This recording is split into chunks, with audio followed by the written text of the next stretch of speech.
안녕하세요. 안녕하세요. 반갑습니다. 반갑습니다. 사랑합니다. 사랑합니다. 자리가 썰렁하니 기억이 있는데 좀 계신 것 같긴 한데, 옆 사람과 함께 얼굴을 찾아보면서 손을 마주 잡고 인사를 한번 나누겠습니다. 사랑합니다. 축하합니다.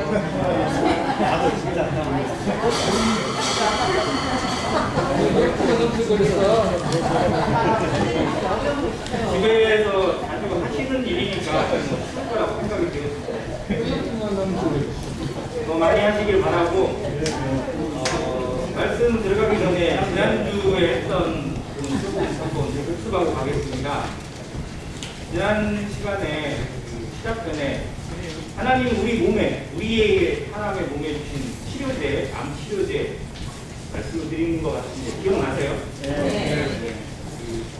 그 호르몬들 이렇게 쭉 얘기 드렸는데, 웃음 호르몬 뭐였죠? 많이 웃으시길 바랍니다. 아무튼 이런 자리를 통해서든지 말씀을 듣는 가운데든지 찬양하는 가운데든지 누구를 만나든지 늘 웃는 성도 되시길 바라고요. 또 세로토닌이 무슨 호르몬이라고 했죠? 평화 호르몬. 마음이 평화로워질 때, 정말 간단해지게 될 때 나오는 호르몬 얘기드렸고, 또 사랑할 때 나오는 호르몬 도파민. 뜨겁게 사랑하시고 주님의 사랑으로 모두를 사랑하는 안행교회 성도 되시기 바랍니다. 자, 마지막으로 드렸던 그 호르몬이 원래 포인트였는데, 감동 호르몬 뭐라고 그러죠? 다이돌핀입니다. 엔돌핀에 4,000배의 효과가 있는 다이돌핀이 정말 성도들에게 가장 유익하게 또 가장 많이 가질 수 있는 조건들을 성도들이 가지고 있어요. 감동은 여러 가지 국면이 있지만 정말 진리를 깨닫고 하나님의 말씀에 감동되어질 때, 그리고 우리가 하나님의 그 사랑 안에 푹 잠기게 될 때 흘러나온다고 합니다.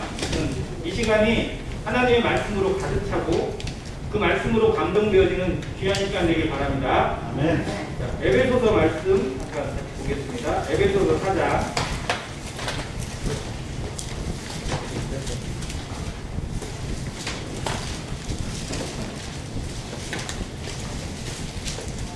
에베소서 4장 11절과 12절 같이 한 목소리로 읽도록 하겠습니다.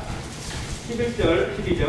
시작. 그가 어떤 사람은 사도로, 어떤 사람은 선지자로, 어떤 사람은 복음 전하는 자로, 어떤 사람은 목사와 교사로 삼으셨으니 이는 성도를 온전하게 하여 봉사의 일을 하게 하며 그리스도의 몸을 세우려 하시리라. 아멘.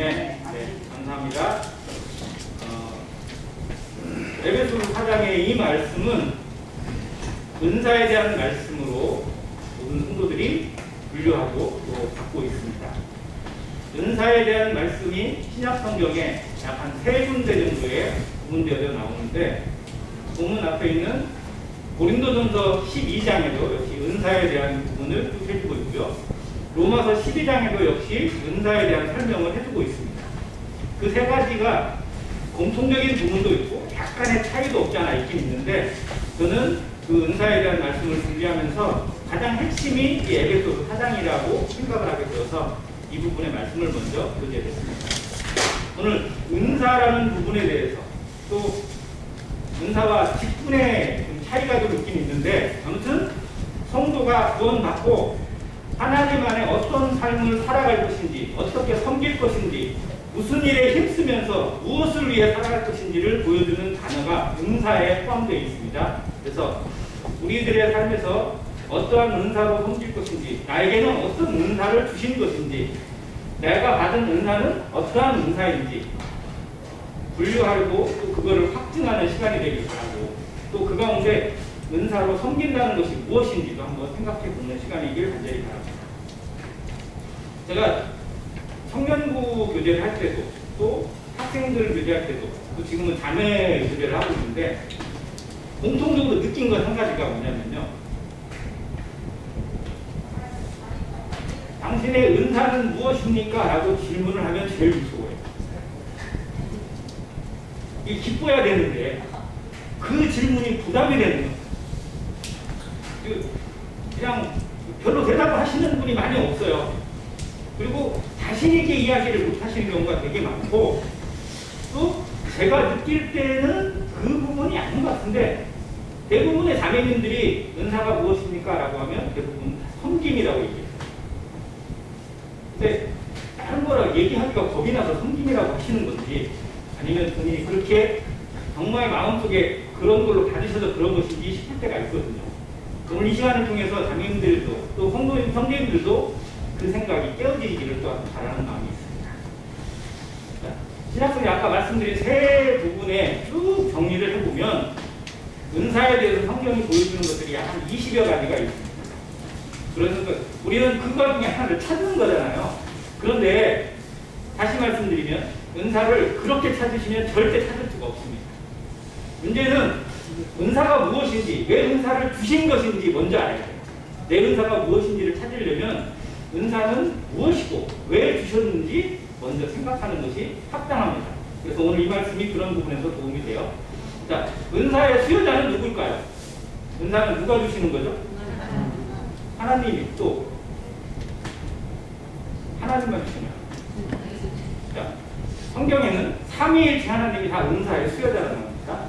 로마서 12장은 은사가 성령으로 말미암아 주신 것이라고 기록되어 있고요. 고린도전서 12장에는 하나님이 주신 것으로 구분이 되어 있습니다. 본문 에베소서 4장은 그리스도의 선물이라고 해서 그리스도가 부여하신 것으로 기록이 되어 있습니다. 그게 무슨 의미냐면 하나님, 삼위일체 하나님의 합력하는 작품, 합력해서 선을 이룬 작품이 교회이고 또 은사라는 겁니다. 자, 그 다음에 은사의 어원에서 한번 살펴볼게요. 우리는 은사하면 한자로 쓰면 은혜 은자에 선물 샀답니다. 은사라는 단어가 여러 단어가 있는데 자기 스승을 표현할 때도 은사라고 하잖아요. 근데 성경에서 말하는 은사는 은혜 은자 선물 샀자를 씁니다. 자, 그리고 헬라어가 있는데 헬라어로 은사가 뭐라고요? 네, 몇 번에 했는데 기억 안 나세요? 은사가 카리스마입니다. 여러분들이 좋아하는 단어죠? 드라마나 영화를 볼 때 막 그 사람들이 느끼는 그 단어 카리스마. 뭐가 카리스마예요 도대체? 누구를 보면 카리스마를 느껴지세요? 마동석 같은 배우를 보면 카리스마가 느껴지시나요? 아니면 뭐 이순신 장군으로 열연했던 그런 사람을 보면 카리스마가 느껴지세요? 근데 진정한 카리스마는 뭐냐면요, 하나님 마음이고요, 하나님의 선물이 카리스마입니다. 여러분은 카리스마를 받은 자들이에요. 우리에겐 카리스마가 있습니다. 세상이 알아주는 카리스마가 아니에요. 세상 사람들이 추구하는 카리스마가 아닙니다. 카리스마의 어원이 뭐냐면 카리스예요. 카리스가 은혜입니다. 은혜로 받은 선물이 은사예요. 세상은 그 카리스마를 이상하게 바꿔놔가지고 자기 안에 뭔가 힘이 있고 사람들을 제압할 수 있는 뭔가가 있는 것을 카리스마라고 바꿔놔버렸어요. 성경의 진리를 바꾸는 거예요. 그게 카리스마가 아닙니다. 진짜 카리스마는 하나님이 나타나는 거예요. 하나님의 은혜가 나타나는 거고 그것으로 말미암은 감사가 넘쳐나는 거고 그걸 통해서 예배가 드려지는 것이 카리스마입니다. 이 카리스라는 단어가 성경의 신약 성경에 어마어마하게 활용이 되어져요. 카리스, 카리스마, 그 다음에 그 앞에 유자를 써가지고 유카리스테오 그러면 성찬이 됩니다. 성찬 예배가 이 카리스로부터 나와요. 그래서 우리의 모든 것들이 다 뭐로 시작되느냐? 은혜로 시작됩니다. 은혜 아니면 우리는 아무것도 아니에요. 그리고 은사도 무엇에서 나오는 거예요? 은혜로부터 오는 겁니다. 내가 받은 은혜가 넘쳐날 때 은사가 드러나는 거예요. 자, 재능과 은사가 구분이 돼야 됩니다. 문제는 그 사람이 가지고 있는 세상적인 재능이나 그 사람이 하고 있는 일이 은사로 둔갑되는 경우들이 너무 많아요. 실상 성경은 은사와 재능을 구분해 놨습니다. 재능은 그가 가지고 있는 능력이에요. 근데 그 재능이 은사로 나타나는 경우도 있지만 그렇지 않은 경우도 많습니다. 하나님이 어떻게 그를 활용하시고 교회에서 어떤 일을 감당해야 할지 누구도 모르는 거예요. 그래서 나는 이런 사람이고 말씀도 잘 모르고 어떠니까 나는 섬김은 쉬운 은사예요. 그런 그렇게 얘기하는 건 섬김의 은사를 우습게 여기는 겁니다. 마치 섬김은 저 밑바닥에 은사고 말씀을 가르치거나 뭐 이런 사람은 은사가 높은 거 그렇게 구분할 수 있어요. 그건 아니에요. 하나님의 방법이 아닙니다. 그래서 어떠한 은사든지 다 하나님이 나타나는 거예요. 그런 그 의미에서 나의 은사가 어떠한 것인지를 구분하는 마음의 간절함이 있어야 됩니다. 안행교회 성도들이 구원받은 지 얼마 안 된 분도 있을 수 있고 10년, 20년, 30년이 된 분도 있을 수 있는데 문제는 구원받은 횟수로 나타나지 않더라고요. 은사는 정말 그 간절함을 통해서 그걸 활용되어지고 그 앞에 순종되어질 때 협력해 선을 이루게 되는데 몇십 년이 지났는데도 자신의 은사가 무엇인지 확정적으로 구별하지 못하고 있고 그 가운데 삶을 살지 못하고 있다면 이것은 부끄러운 것입니다. 그래서 은사에 대해서 조금 마음 가운데 부담도 가지시면서 나의 은사는 하나님 어떤 것으로 주셨을까? 나는 이 안행교회에서 또 안행교회 지체로서 어떠한 모습으로 하나님을 섬길 것인지를 고민하는 시간이 되길 바랍니다. 아까 읽은 말씀을 조금 살펴볼게요.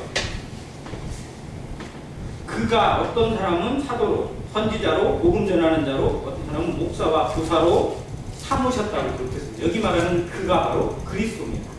그리스도가 세우셨어요. 그리스도로 말미암아 구원받은 모든 성도들에게 하나님이 공통적으로 주시는 선물이 나와 있는데 그 선물이 첫 번째 선물은 에베소서 아까 앞부분 2장 8절에 나와 있는 은혜, 구원이 선물이고요. 두 번째는 성령이 선물입니다. 그리고 이 본문에 나와 있는 은사가 역시 선물입니다. 모든 게 다 선물이에요. 위로부터 주시는 선물입니다. 구원을 선물로 받았어요. 은혜입니다. 성령을 내가 노력해서 받았나요? 성령도 역시 하나님이 선물로 우리에게 주셨습니다. 그리고 그 성령 안에서 또 무엇이 나타나게 하셨어요? 은사가 나타나게 하셨어요. 이건 역시 선물입니다. 내가 받은 선물과 내가 받은 은혜, 내가 받은 가치가 얼마나 풍성한지를 누려야 돼요. 그게 깨달아야 돼요. 그게 하고 넘쳐야 됩니다. 그래야 우리 안에 은사가 드러나요. 은혜가 넘쳐나지 못하면요, 은사가 숨겨져 있습니다.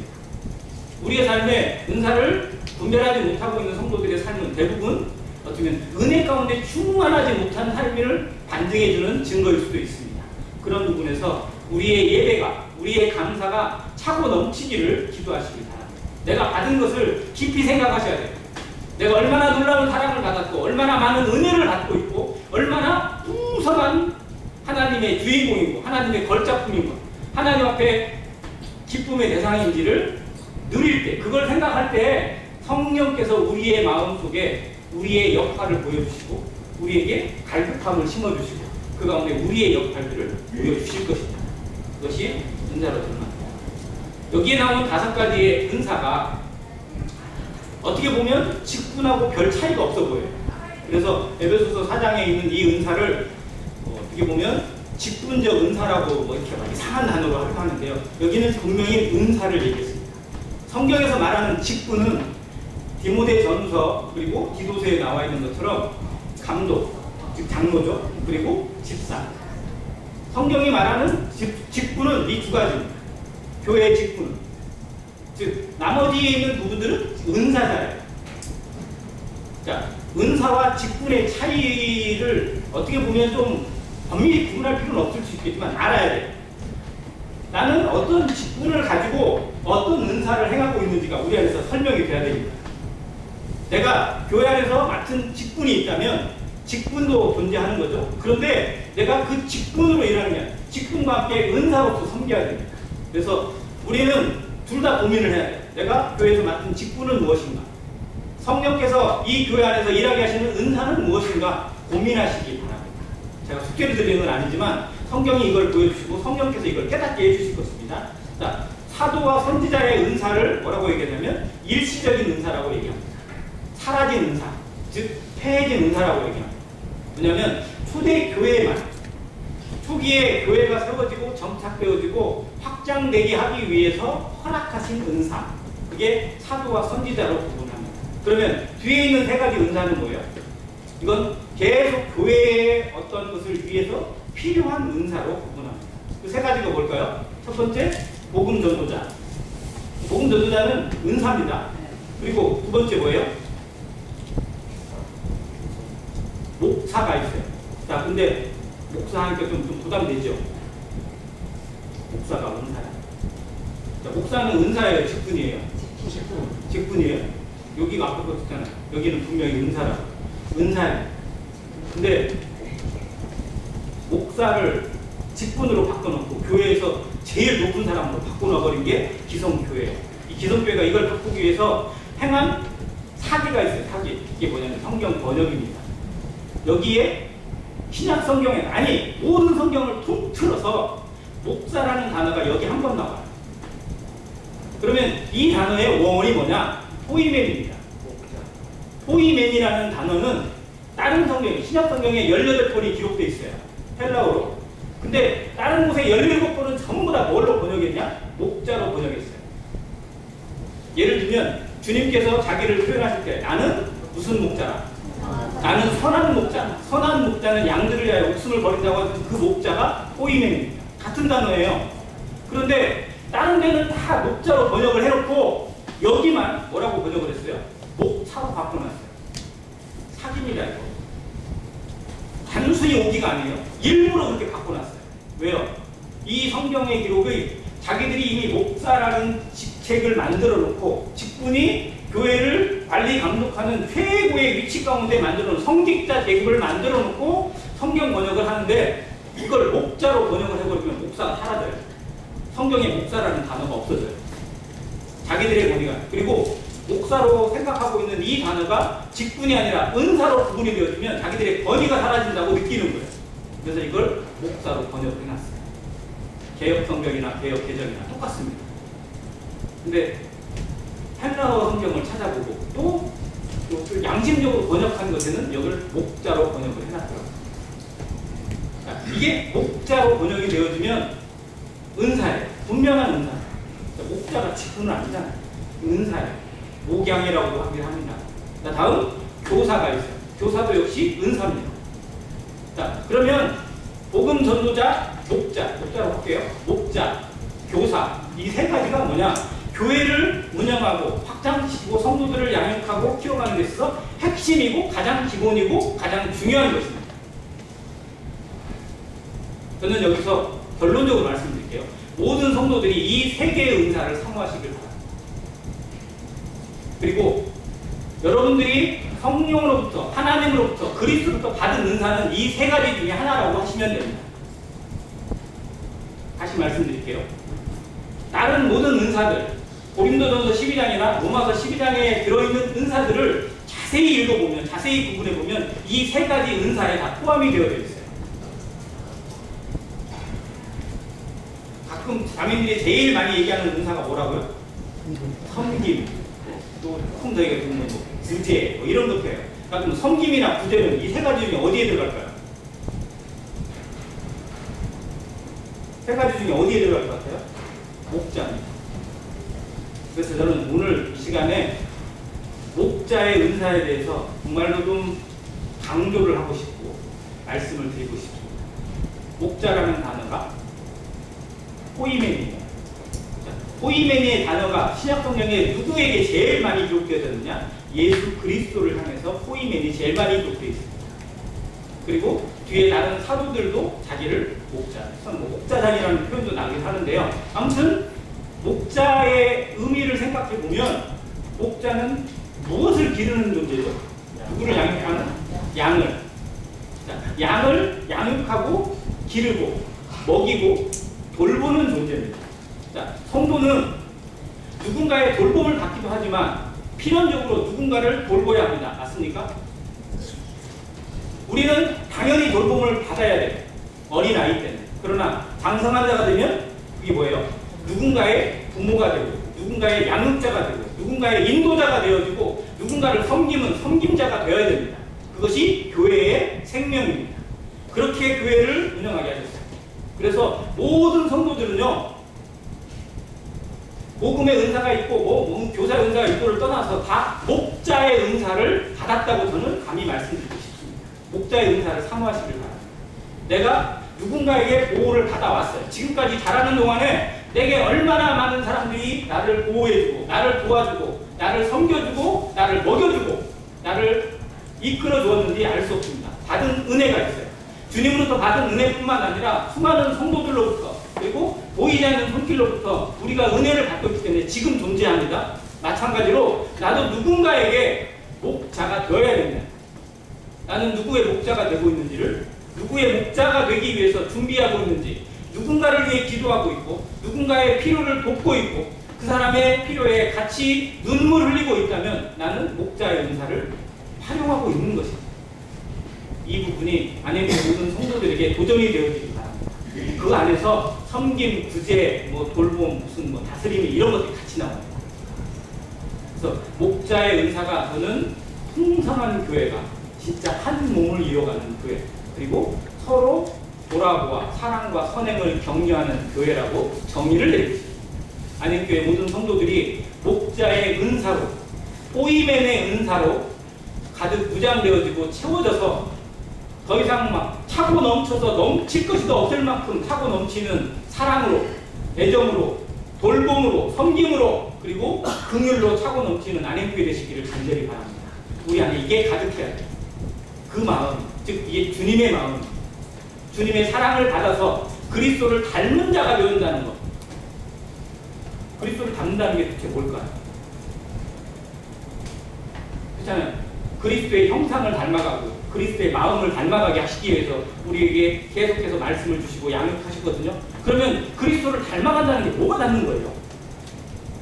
우리의 중심이 그리스도처럼, 우리의 말이 그리스도의 말처럼 누군가에게 생명을 주는 말이 되고 그리스도의 섬김처럼 십자가를 지고자 하는 마음이 될 때 그것이 목자의 은사입니다. 십자가를 지는 마음이 목자의 은사라고 그렇게 마음속에 새기시면 됩니다. 십자가를 지는 마음, 희생하고 어떤 상황에든지 용서할 수 있고 감내할 수 있고 침묵할 수 있는 마음, 그 마음을 우리에게 배워가게 하실 것입니다. 우리가 이 은사를 사모한다면 그 주님의 마음을 더욱더 간절하게 배우게 하시고 그 가운데 닮아가게 하시고 성령으로 말미암아 채워주실 것입니다. 내 감정을 다스릴 수 있고 내 마음의 모든 것을 초월할 수 있는 그리스도의 사랑이 우리 가운데 넘치게 하실 것입니다. 은사를 사모하는, 더 큰 은사를 사모하라고 고린도전서에서 말씀하셨는데 정말로 어떤 은사를 사모하고 있는지 이 목자의 은사에 대해 도전받고 정말 그 마음으로 닮아가고 그것이 나에게서 나타나기를 기도하는 모든 성도 되시길 바랍니다. 자, 다음 두 가지 은사를 살펴볼게요. 복음 전도자. 이건 몇 명만 정해져 있을까요? 어떻게 생각되세요? 복음 전도는 어떻게 보면 모든 성도들에게 주신 사명이자 명령입니다. 그렇잖아요. 몇 명에게만 저 형제가 은사가 있으니까 저 형제가 복음 책임져 이렇게 돼요? 아니잖아요. 그 사람이 복음 전도를 잘한다는 것은 말씀을 잘 구분하고 말씀을 잘 전달하는 거겠죠. 그러나 복음 전도는 말씀을 전하고 말씀만 가르치는 것이 복음 전도가 아니에요. 진짜 복음 전도는 모든 것이 다 포함되어 있습니다. 섬김이 복음 전도에 포함되어야 안 돼요? 돼요. 섬기지 않고 어떻게 복음이 전해져요? 자, 불쌍히 여기는 긍휼의 마음, 구제의 마음이 복음에 포함되어야 안 돼요? 돼요. 그러니까 복음 전도자도 역시 목자의 마음을 가지고 있어야 됩니다. 네, 그 중에 말씀을 가르치고 분별하고 어떤 그 복음의 말씀들을 잘 선별해서 전하고 그 사람에게 맞는 것을 전해주는 핵심적인 부분의 역할을 담당하는 사람도 있겠지만 나는 뒤에서 서포트를 해주는 서포트 역할을 해야 돼요. 그래서 모든 성도들이 복음 전도자의 마음도 역시 가져야 됩니다. 한 영혼에 대해 기도하고 그를 여기에 인도하고 끌고 와야 되죠. 근데 끌고 오는 게 얼마나 어려운지 아시잖아요. 어떤 분은 자신의 은사가 여기를 끌어다 여기에 앉히는 것이 자신의 은사라고 얘기해요. 나는 말 주변이나 성경적을 다 풀어서 하는 재주는 없지만 사람을 끌어다가 여기 앉히는 그런 은사는 주셨다. 될 때까지 하신다. 얼마나 귀해요. 자, 그게 합력의 선을 이루게 하십니다. 자, 모든 성도들은 역시 복음 전도자의 은사를 부여받았고 사명으로 명령으로 부여받은 자들입니다. 우리가 우리 안행교회에서 복음 전도자는 이분인 것 같아 이렇게 생각하지 마세요. 그렇게 말하지도 마세요. 정말로 모든 성도들이 이것에 대한 책임이 가지고 있고 그 역할을 좀 돋보이게 하는 사람들은 분명히 세워져 있습니다. 그러나 모든 성도들이 거기에 서포트가 되지 못한다면 아무리 애를 써도 무용지물이 될 수 있습니다. 합력해서 선을 이루는 것입니다. 이것에 대해서 다시 한번 이야기를 드리고 싶고요. 다음, 어떤 사람은 교사로 주셨어요. 교사. 자, 교사의 은사는 주일학교 교사만 있나요? 어떻게 생각하세요? 주일학교 교사는 어떻게 보면 은사라기보다는 직분으로 세워주셨죠. 근데 교사의 은사를 이야기를 드리면 다들 나하고는 거리가 멀다고 생각을 많이 하시더라고요. 왜? 나는 성경 지식이 없어. 나는 말을 잘 못해. 나는 어디 앞에 서면 얼굴이 막 빨개져가지고 아무 말도 못해. 쑥맥이라고 얘기해요. 자, 근데 과연 그럴까요? 그러니까 자매인들이랑 교제를 하면서 지금 던지고 있는 부분들 중에 하나가 이런 부분인데, 자매인들은 교사의 은사가 없을까요? 있을까요? 없을까요? 분명히 얘기 안 하시는 거예요. 있을까요? 없을까요? 있습니다. 분명히 있습니다. 성경에 그 증거가 있어요. 자, 성경에 나오는 자매들 가운데 교사의 은사가 탁월했던 자매가 있습니다. 누굴까요? 브리스길라.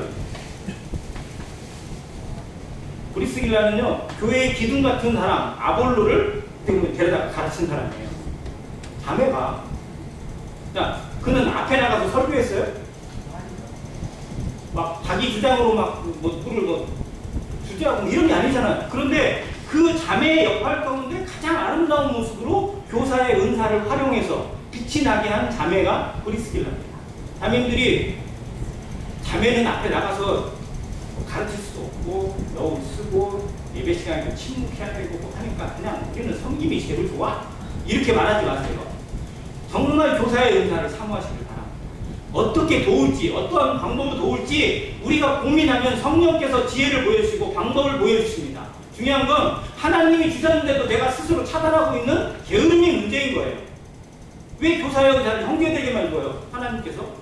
자매들이 훨씬 더 교회에 더 영향력을 끼칠 수 있는 자매들도 많고 숫자도 더 많은데 하나님 앞에 얼마나 큰 손해예요. 자, 예수님을 따랐던 제자 12명은 다 남자로 되어 있습니다. 이름 자체는. 그런데 예수님을 더 잘 섬기고 예수님께 더 도움을 줬던 사람들은 다 누구라고요? 자매들이에요. 영성이 자매들이 더 뛰어났어요. 자, 안행교회 자매님들, 또 모든 주님을 믿는 자매님들 도전받길 바랍니다. 교사의 은사에 대해서, 그리고 목자의 은사에 대해서, 복음 전도자의 은사에 대해서 도전받고 내 안에서 주님께서 일하시는 방법을 찾아가시길 바랍니다. 얼마든지 방법은 하나님이 주세요. 어떻게 돕든지, 한 사람을 찾아서 돕든지, 아니면 글로 돕든지. 얼마나 요즘 제가 가끔씩 자매 단톡방에 매일같이 막 글을 올리셔서 하시는 분도 있더라고요. 보면. 자, 그것도 역시 놀라운 은사 중에 하나예요. 자, 중요한 건 어떠한 방법이든지 하나님이 주시는 방법을 통해서 돕고 나누게 되면 그것이 선한 영향력을 미치게 되고 누군가에게 좋은 씨앗이 뿌려져서 열매를 거둘 수 있는, 또 자라게 하실 수 있는 힘이 될 수도 있습니다. 근데 다시 한번 복음 전도자를 다른 말로 표현하면 씨를 뿌리는 자입니다. 교사는 뭘까요? 물을 주는 거예요. 자, 그러면 씨를 뿌리는 사람이 중요할까요? 물을 주는 사람이 중요할까요? 뭐가 더 중요해요? 둘 다 아무것도 아니에요. 제일 중요한 건 뭐예요? 자라게 하시는 하나님이세요. 자, 이 사람도 저 사람도 다 하나님의 도구들일 뿐입니다. 그 사람이 주가 될 수도 없고, 그 사람이 머리가 될 수도 없고, 그 사람이 핵심이 될 수도 없어요. 다 자신이 맡은 역할 가운데서 하나님이 일하시는 방법으로 나타나는 도구들입니다. 그래서 고린도 교회가 그걸로 쪼개져 있고 그걸로 갈라져 있을 때 바울이 얘기한 겁니다. 누구는 씨를 뿌렸어요. 베드로는 주로 씨를 뿌리는 자로 나타나요. 아볼로는 물을 주는 자로 나와요. 사도 바울은 어떻게 보면요, 신약 성경에 나와 있는 사람들 가운데 복음 전도자 그리고 교사의 은사가 제일 탁월하게 나타난 사람이 사도 바울이에요. 그는 어느 한 곳에 치우치지 않고 복음 전도자와 교사에 대해서 제일 완벽하게 나타나는 사람 중에 하나입니다. 자, 근데 중요한 건 사도 바울도 중요한 게 아니에요. 누구예요? 하나님이세요. 잘하게 하시는 하나님이세요. 우리는 다 사역자들이요, 도구들이요, 하나님 앞에 동역자들입니다. 내가 가진 은사가 탁월하다, 내가 이곳에서 뭔가 역할을 한다, 이게 중요한 게 아니고 역할을 할 수 있도록 하신 하나님의 은혜가 중요한 겁니다. 내가 여기에서 백수가 아니라 놀고 먹는 사람이 아니라 하나님과 함께 일하고 하나님의 성령으로 동역할 수 있고 하나님의 몸된 교회의 역할을 감당할 수 있는 것이 은혜이고 감사이고 축복이라는 겁니다. 성도들이 이 마음을 배워야 돼요. 은사를 주신 목적이 12절에 기록되어 있습니다. 이는 뭐예요? 성도를 온전하게 하는 것입니다. 이 세 가지 은사가 하는 일이 뭐냐면요, 성도를 온전하게 세워가는 거예요. 잘하게 하는 겁니다. 자, 그럼 성도를 왜 잘하게 해요? 그거에서 뭐 하는 거예요? 봉사의 일을 하게 하는 거예요. 자라나서 봉사의 일을 하는 것입니다. 성도가 잘하고 그 잘한 성도가 봉사의 일을 감당하고 또 은사를 통해서 또 일하게 되게 됐을 때 그것이 결국 무엇이에요? 목적이? 최종 목적이 뭐예요? 그리스도의 몸을 세우는 것입니다. 교회가 성장하고 성숙되어지는 겁니다. 교회가 성장하기 위해서 장로들이 일하고 집사들이 열심히 섬기는 것 중요합니다. 그러나 모든 성도들이 나의 은사를 분별하고 성령께서 주시는 대로 하나님이 보여주시는 대로 은사를 분별하고 그 가운데 힘써서 섬길 때, 누군가를 세워가고 누군가를 섬길 때 복음을 위해서 자기가 하나의 수자가 되고 씨가 되고 눈을 주는 역할을 감당하고자 할 때에 성장이 되었습니다. 몸은 같이 성장하는 것이지 머리만 크는 몸은 기형하는, 하나님은 우리를 기형하로 자라게 하시기 원치 않습니다. 모든 지체들이 몸에 부분들을 감당하고 있고 역할을 맡고 있습니다. 어느 한쪽만 지나치게 커져요. 그러면 그게 정말 좋은 것일까요? 오른쪽 다리만 엄청나게 크고요, 엄청나게 자랐어요. 그럼 좋을까요? 한번 생각해 보세요. 오른쪽 다리가 왼쪽 다리보다 한 20cm 더 커버렸어요. 그러면 그 사람은 막 튼튼한 거예요? 오른발이 세니까? 아니, 몸이 균등해가지고 이건 제대로 서 있지도 못해요. 제대로 걷지도 못해요. 어느 한쪽만 크는 것은요, 정말 몸에서 제일 위험한 거예요. 물론 안 자라는 것보다 나을지 모르겠지만 정말로 몸의 균형은 모든 지체들이, 모든 부분들이 다 각기 윤활 역할을 감당하고 같이 성장하는 거예요. 그래서 우리를 그리스도의 몸으로 세우시는 거예요. 이 몸의 지체 가운데 세워져 있는 이 부분을 다시 한번 마음에 생각하고 모든 성도들이 은사에 대해서 사모하는 마음, 그리고 조금 구체적으로 이제 자매인들뿐만 아니라 형님도 마찬가지로 자매인들에게 더 드리고 싶은 부분인데요. 자, 교사의 은사들도 자매들이 다 갖고 있다고 했잖아요. 근데 다른 부분에 이제 예를 들면 고린도전서나 로마서에 이 부분을 설명하는 또 다른 은사들이 나와 있어요.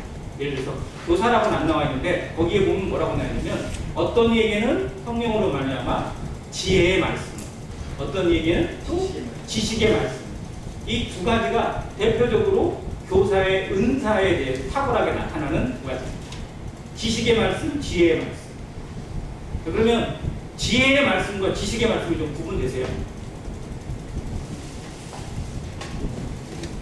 다 좋은 말이잖아요. 그런데 지혜의 말씀과 지식의 말씀을 조금 나눠보면요, 지식의 말씀은 그야말로 성경의 전반적인 지식과 배경이나 모든 것들, 특히 언어나 이런 부분까지 공부하고 연구해서 그걸 도움을 주는 부분이에요. 그러니까 진짜 성경 교사의 어떤 그런 부분이 지식의 말씀. 저는 약간 그런 부분을 좀 주님께서 좀 보여주시는 부분이 있어서 막 이것저것 막 참고를 많이 합니다. 자, 근데 어떤 분은요, 그런 깊이나 이런 면에서는 그렇게 알지는 못해요. 근데 정말 핵심적인 부분을 딱 캐치하는 능력이나 어떤 부분에 필요한 것을 딱 가서 도움을 줄 수 있는 역할, 이런 부분이 또 있어요. 자, 이게 성경을 뜻하는 히브리어가, 헬라어가 두 가지가 있는데 말씀을 뜻하는 거예요. 첫 번째는 로고스입니다. 이게 전체 말씀을 의미할 때 로고스라고 얘기해요. 요한복음 1장 1절에 나와있는 태초에 말씀이 계시니라 라는 그 단어가 로고스입니다. 자, 그리고 또 하나의 말씀이라는 단어가 뭐가 있냐면 레마가 있어요. 레마라는 단어는 뭐냐면 일종의 단검이에요. 단검. 예배소서 6장 11절 이후에 전신갑주를 취하라고 하는 부분에서 제일 마지막에 취하는 무기가 성령의 검이잖아요. 그 검을 의미하는 단어가 레마입니다. 즉 뭐냐면 핵심을 찌르는 거예요. 하나님의 말씀은 살았고 관절과 골수와 뭐를 찔러 쪼개기까지 하신다고 하잖아요. 그 말씀이에요.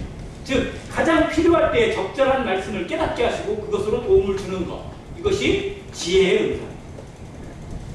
자매님들도 이 두 가지 은사를 나에게 무엇을 더 보여주시는지 생각하셔야 돼요. 형님들은 더 말할 것도 없고요. 그래서 전체적인 부분에서 막 배경이나 문화나 언어나 헬라어가 어떤지 히브리어가 어떤지 이런 것에 관심 있으신 분도 분명 있을 수 있어요. 머리 아프지만. 근데 그런 분들은 지식의 은사를 하나님께서 좀 보여주신 것이라고 생각하시면 됩니다. 그런데 그게 아니라 어떤 부분에 어떤 상황 가운데 하나님이 성령으로 말미암아 어떤 말씀을 탁 심어주시고 어떤 말씀을 들을 때 캐치가 돼요. 그리고 그 말씀이 다른 말씀 연결이 되어져요. 아마 말씀을 들으시는 모든 성도님들에게 그런 은혜를 하나님이 주실 겁니다. 그 말씀을 들었는데 구약의 어떤 부분이 막 떠올라요.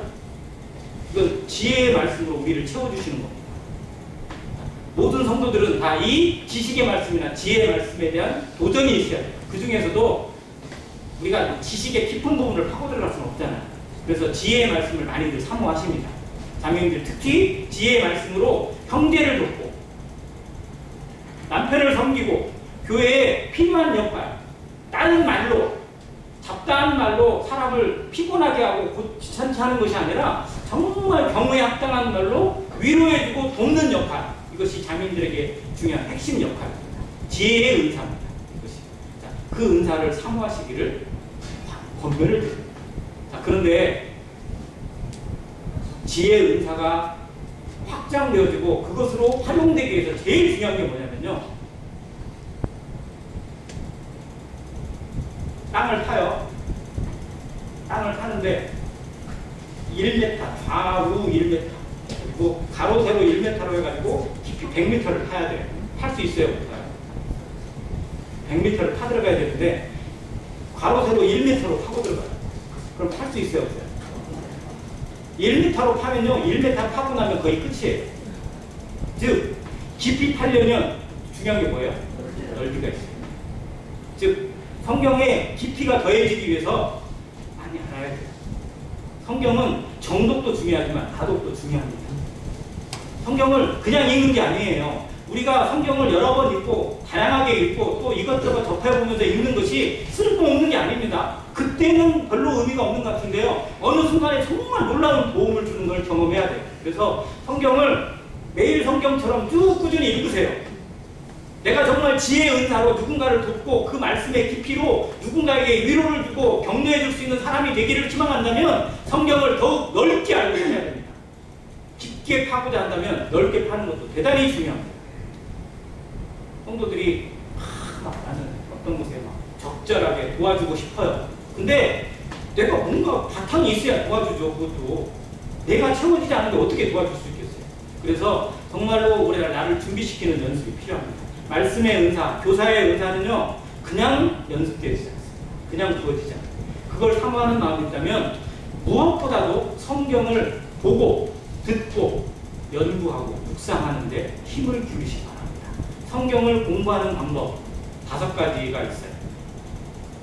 예, 손가락으로 손으로 이렇게 비유를 합니다.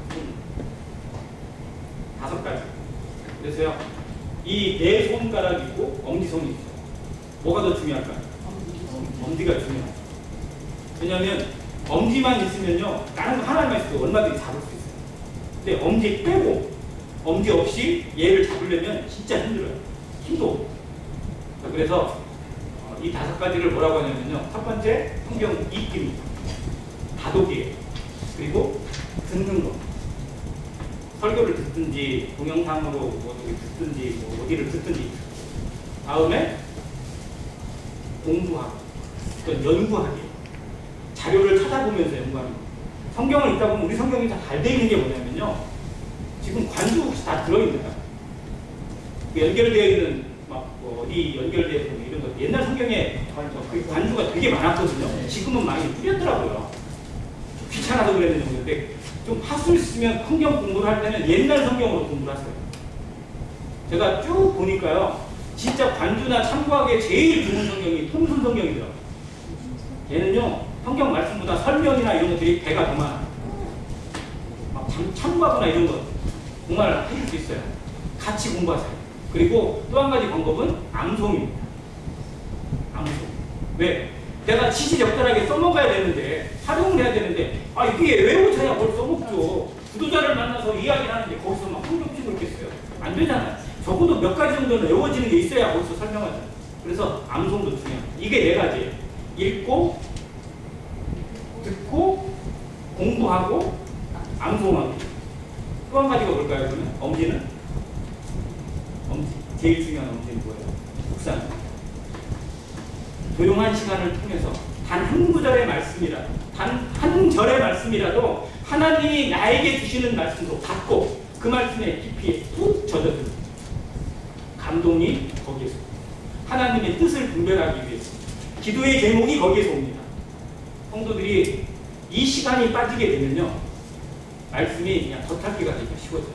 그래서 다른 것도 중요하지만 묵상의 시간들을 꼭 가져가셔서 묵상하면서 그 말씀을 내 것으로 소화하시는 시간들을 꼭 가져가십니다. 이것이 훈련되어질 때 지식의 은사나 지혜의 은사, 그리고 교사의 은사가 나를 통해서 드러나게 하시는 통로가 되게 하실 것입니다. 지금은 내가 다 할 수 없어요. 정말 나의 은사가 무엇인지 아직 확실하게 알지 못하는 성도도 있을 수 있습니다. 그런데 나를 쳐서 연습시키지 않고 훈련시키지 않고 은사가 나오기를 바라는 것은 정말 하나님을 속이는 겁니다. 정말 하나님의 사람으로 내 안에서 성령이 역사되어지고 하나님의 은사가 나를 통해서 드러나서 교회에 유익이 되어지고 성도들을 섬기는 일에 도움이 되고 그리스도의 몸을 세우는 일에 한 역할을 감당하는 동역자가 되기를 기도하고 있고 바라고 있다면 훈련시키세요. 시간을 들이세요.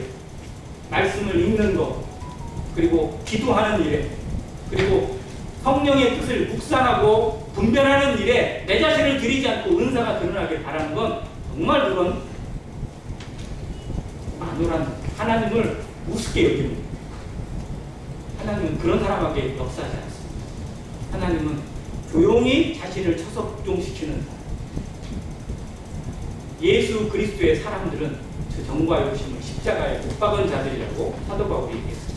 우리 안에서 내 감정이나 내 욕심이 사라지고 하나님의 말씀에 붙들리는 시간들, 이것이 은사가 드러나기 위한 기본입니다.